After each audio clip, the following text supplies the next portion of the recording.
Thế thì mình làm tớ rồi.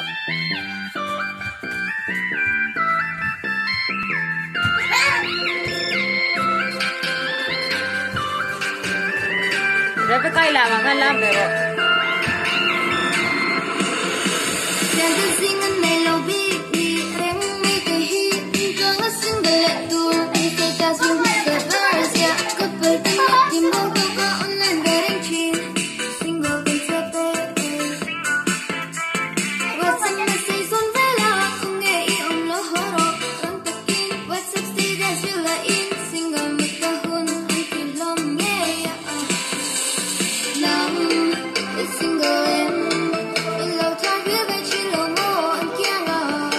Là bằng khăn lam để rút đi ha.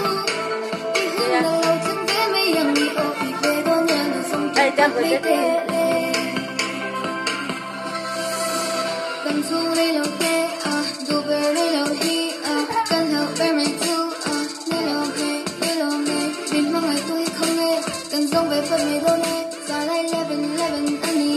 Go wish bang it, cross down.